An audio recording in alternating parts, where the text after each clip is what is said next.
पंतप्रधान नरेंद्र मोदी आणि मुख्यमंत्री देवेंद्र फडणवीस यांचं अभिनंदन करणारे हे फलक मुंबईत अनेक ठिकाणी झळकत आहेत। भाजपचे मुंबई अध्यक्ष आशिष शेलारांनी लावलेल्या या फलकामुळे युतीमध्ये मोठी दरी निर्माण झाली आहे। संकल्पना उद्धव ठाकरेंची आणि अभिनंदन मात्र मोदी आणि फडणवीसांचं।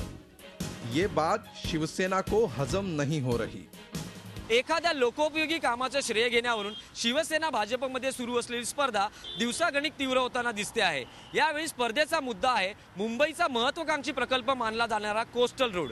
खरं तर शिवसेना पक्षप्रमुख उद्धव ठाकरे यांच्या संकल्पनेतील कोस्टल रोड हा ड्रीम प्रोजेक्ट। मात्र राज्याचे मुख्यमंत्री देवेंद्र फडणवीस यांनी या प्रोजेक्टची घोषणा परस्पर केली। त्यामुळे शिवसेनेने या प्रकल्पाचं स्वागत केलं असलं तरी संपूर्ण श्रेय भाजप घेत असल्यामुळे शिवसैनिकांमध्ये नाराजी व्यक्त होते आहे। मुंबई पालिकेच्या निवडणुकीच्या तोंडावर शिवसेनेची गोची करण्याच्या या प्रयत्नाला शिवसेनेनं सामनातून उत्तर दिलंय। नरिमन पॉइंट ते कांदिवली असा 35 किलोमीटरचा नवा सागरी किनारी मार्ग मुंबईकरांना मिळेल। या प्रकल्पाची घोषणा शिवसेनेनं केली।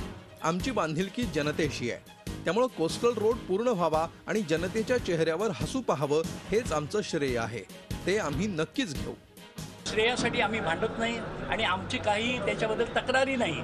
जनतेला माहीत आहे की पहिल्यापासून ह्या योजनेचा पाठपुरावा शिवसेना करते आहे। शिवसेना आणि भाजप मिळून तर सरकार आमचं आहे। जनतेनं आम्हाला संधी दिली आहे, तेव्हा पुढच्या 4 वर्षात ही योजना पूर्ण करणार हे जनतेला माहीत आहे।